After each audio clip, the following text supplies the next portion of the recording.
To say it in one sentence, it's to connect the world through books. It's to take this thing we all love and benefit from, which is books and reading, and connect us. That's through a marketplace. That's through social. A lot of our users are actually meeting other people. Because what's cool about PangoBooks is you go into somebody's shop and look at what they're selling, and often you can actually find other people with your same interests. Just because, for me, I look up a lot of, startup, business, entrepreneurship books. So it's pretty cool when I find the people that are selling them. Often we share a lot of interests. But that's really what it is to turn the entire world into a bookstore. Grant Singleton, welcome to 20 Minute Leaders. Thank you so much for being with me today. How are you? Fantastic, and thanks for having me. It's a definite pleasure. Thank you so much for being here, Grant. I'm really excited to talk about your journey, your passions, all the way from, PangoBooks today to the U.S. Navy before, and, so many different things for us to touch on, either on the entrepreneurial journey, the personal journey. So tell me a little bit about yourself now that we've shared with the audience right before we started this episode. They heard your bio and your background. I'd love to hear in your own words, how do you see your own sort of journey connecting the dots backwards leading up to PangoBooks, and then we'll dive into what you're doing with PangoBooks.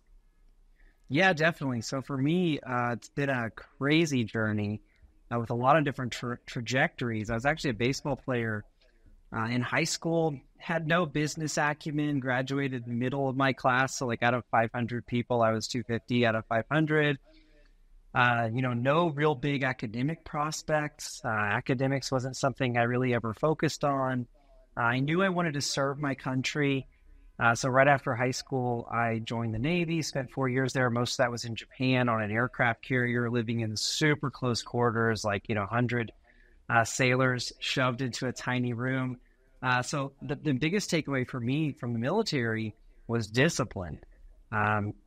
Getting up early, working hard to accomplish your goals. A lot of the work was really, really hard. Some of it was fun, but when I got out, what I had learned was pretty much anything I could do in the real world was easier than what I had done in the military, or what I was required to do in the military. So it made stuff like academics, engineering, a lot easier. And so I immediately started pursuing an engineering degree, got a computer engineering degree from A&M.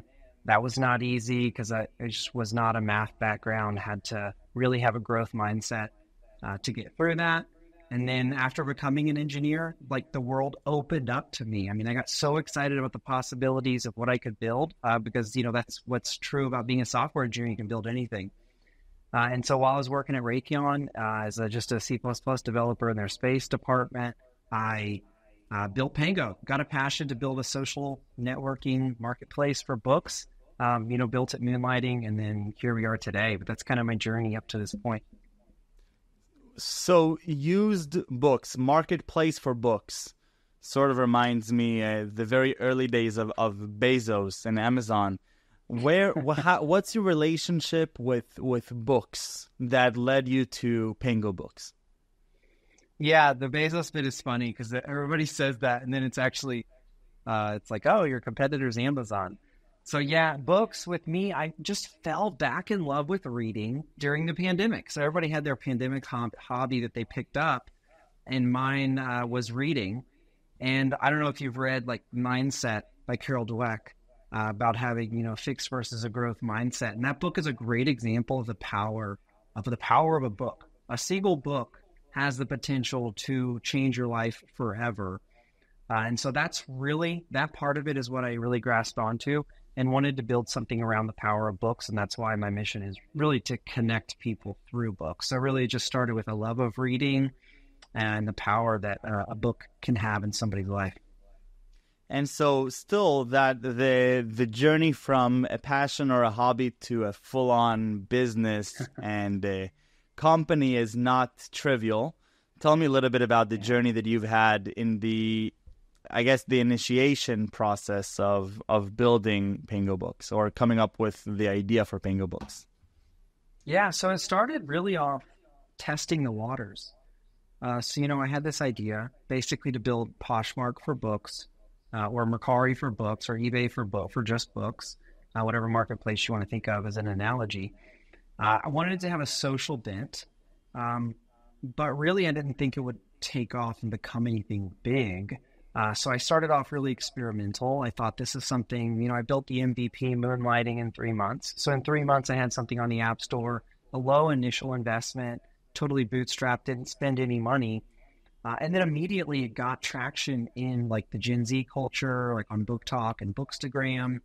And it was that initial traction that I was thinking it was going to be mainly textbooks and, maybe homeschool moms exchanging $high-dollar books. I didn't think it was going to be people selling like Harry Potter and, young adult fantasy fiction, just your normal everyday romance novels. And when I found that that's what people were actually using it for, and these really book-obsessed people, myself being one of them, found a home on PangoBooks, that's when it got really serious. And I looked to, take it to the next level by raising money. So it really just started out experimental. And that's kind of been the story of my life up until that point, is just a lot of experiments and finding the spaghetti that stuck and, putting it on a plate. And that's really what this was.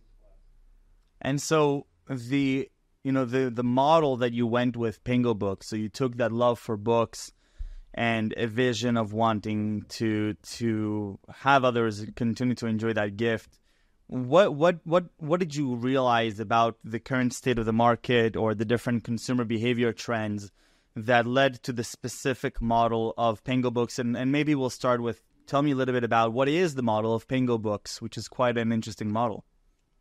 Yeah, I'll start with the model. It's a marketplace model.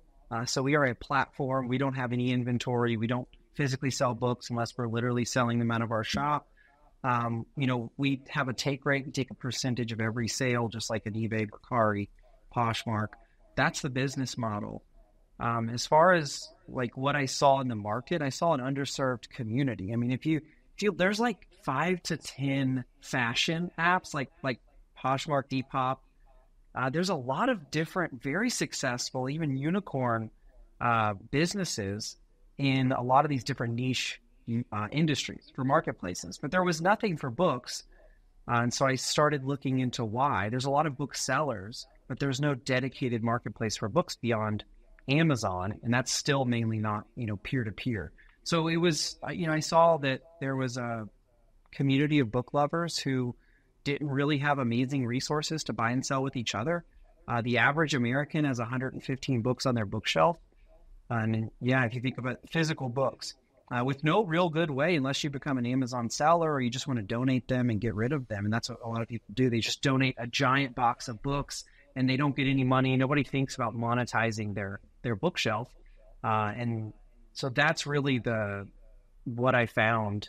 What we found, kind of like how, Uber discovered everybody's got a car, they don't use it all the time, and they can use their car to make extra cash. Well, everybody's got a ton of books, but they're not utilizing them, in the marketplace. That's kind of what was discovered, and then what we leaned into. But it hasn't been without its share of difficulties. I mean, we do have major competitors, namely, Amazon being the big one. So we don't try to go head to head with them. We try to just overserve in the areas that we do well in. Was it smooth sailing from the get-go? What was the journey like of discovering sort of or fine-tuning your marketplace?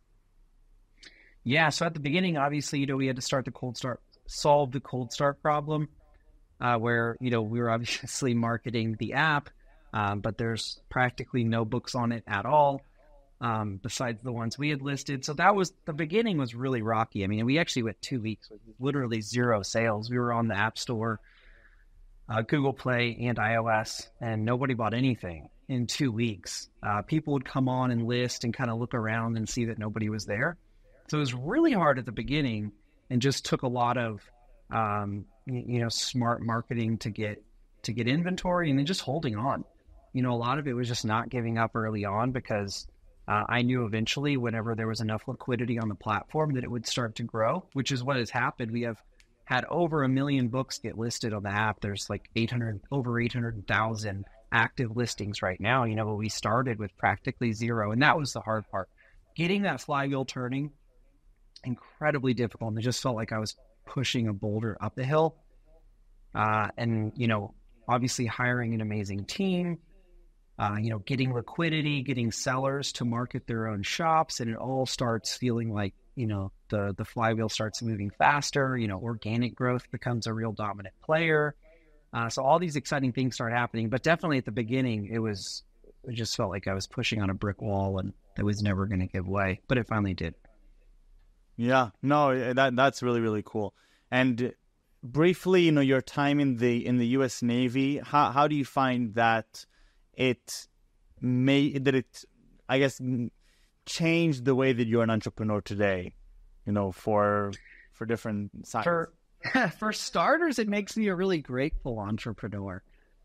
So, a lot of times, and this is, a plug for for men and women who serve in the military, it's hard work that's not, paid off. In my first year in the Navy, I was actually cleaning elevator shafts. And by cleaning, I was actually busting rust and repainting. So they have these weapons elevators that go up and down 7 decks in the carrier with no air conditioning basically on the equator. And so it's incredibly hot.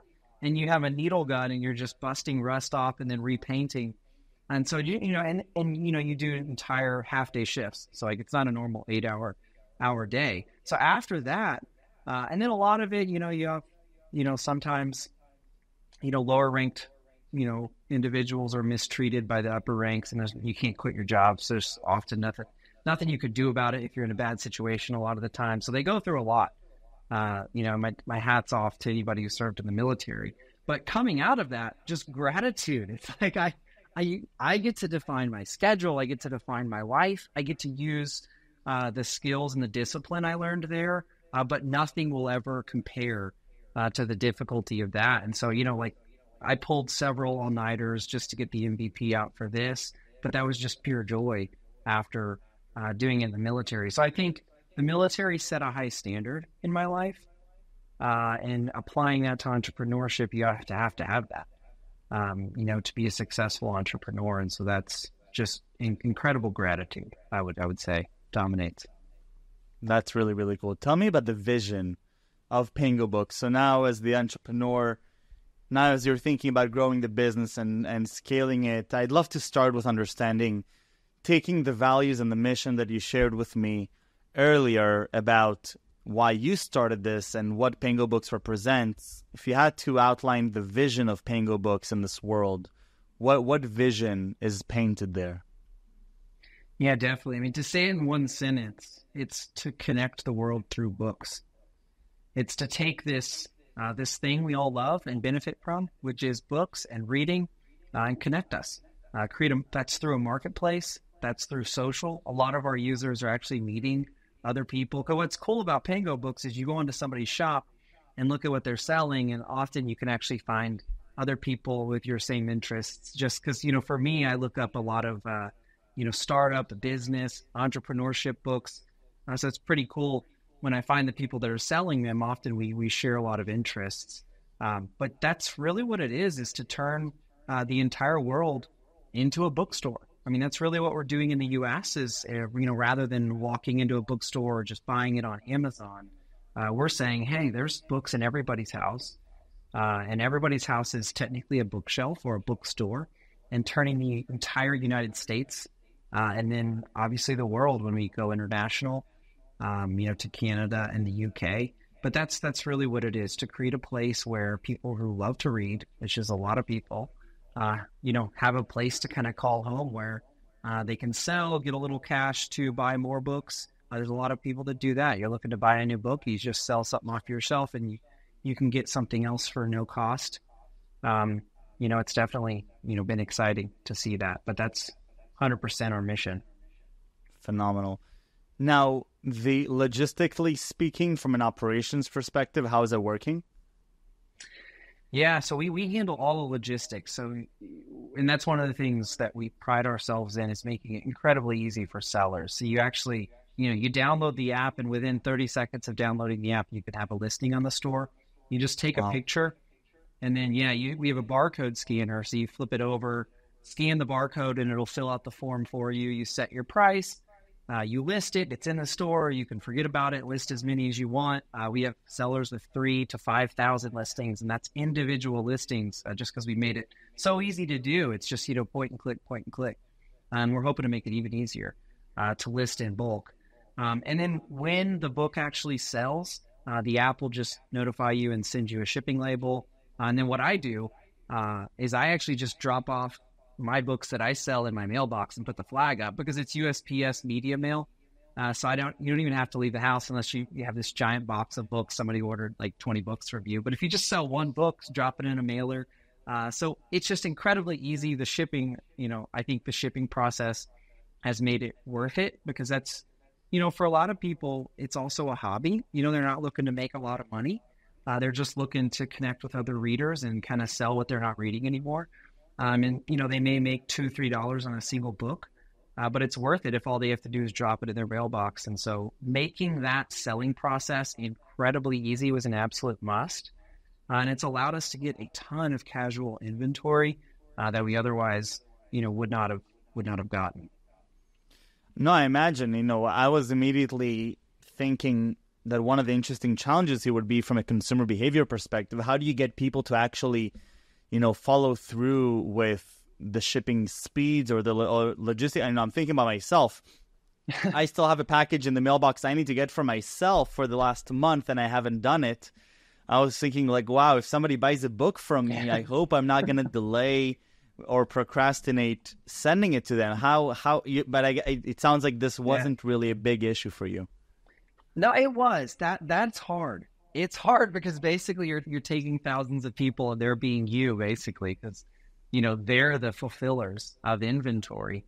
And it's definitely a marketplace challenge. But, a lot of what we do, like heavy on reviews and ratings, right? We display the seller's average ship time on their account. So when you buy from somebody, you get an idea of how fast they normally ship. And so you can go with an amazing seller that is going to ship it in one day. And we give that power to the buyers, that visibility to the buyers. But then, conversely, we also want, users with no reviews to get sales as well. So, we do a little bit of our own monitoring. I mean, we have a system that, flags orders after 20 days if they haven't been shipped. And so we try to do a good job of cleaning up sellers that have ghosted the platform and still have inventory on there. That's what we do behind the scenes. But honestly, like our sellers, once they sell a few books and get into the groove, because like you said, you'd be worried, you're not going to ship it. And that usually happens for the first or second, but then you just get into a groove and a routine. You got your packing materials, you got your tape, and to drop it off at the mailbox rather than drive to USPS, and it starts, picking up a healthy clip. So it's really just investing in our sellers, over-investing in our sellers, having open lines of communication. We have a great customer service chat system where people can get a hold of us really easily. And so, over-investing in our sellers because they're the ones that make it possible. They're the ones that have all the inventory. But it's a lot of empathy towards users. And I think, and also having like really forgiving policies, especially for buyers, because you want buyers, because it's the biggest dynamic really is you want buyers to feel confident to make a purchase and you want sellers to feel taken care of. And sometimes those are at odds because you want to give a buyer a refund if a seller is not, shipping, but then you want the seller to feel like you're not going behind their back and you want them to feel taken care of. And so, we developed a really open policy, and we can do this because of the low price of books, where if somebody's not happy with a book, we often refund it out of our own, we pay for it ourselves, rather than creating a dispute with the seller and having the seller not get paid. And the only time we don't do that is if a seller has a really bad track record. But if a seller has a good track record and a buyer wants a refund, we will typically fund the refund ourselves. And doing things like that has just really allowed us to build trust. And I think, especially in a new e-commerce company, trust is integral to success. And so building trust on both sides of the marketplace has been super important and not easy. But yeah. What do you enjoy most about this journey so far? Definitely, number one is watching people use and get value out of something that we're building. So we have a very small team. Everyone contributes. Everyone on our team contributes at a high level. But watching thousands of book lovers every day just get value out of this, making money, finding new listings. I love watching people use something that I had a part in. And I know, especially as a developer, because I'm really a developer engineer first, CEO second. At least that's how I feel about myself. Every developer engineer just wants to know that what they built was useful and that someone got to use it. And so that's the most exciting part, for sure. And then watching the rest of my team get to see that as well is incredibly rewarding. Incredible. Grant, thank you so much for coming for these 20 minutes. I really appreciate it. Best of luck with PangoBooks. I love the mission and the vision and the personal entrepreneurial story, which sounds so healthy and authentic. So thank you very, very much for joining me, and best of luck. I look forward to continuing sharing from the side. Thanks, Michael. I really appreciate being on. I appreciate you. Thank you.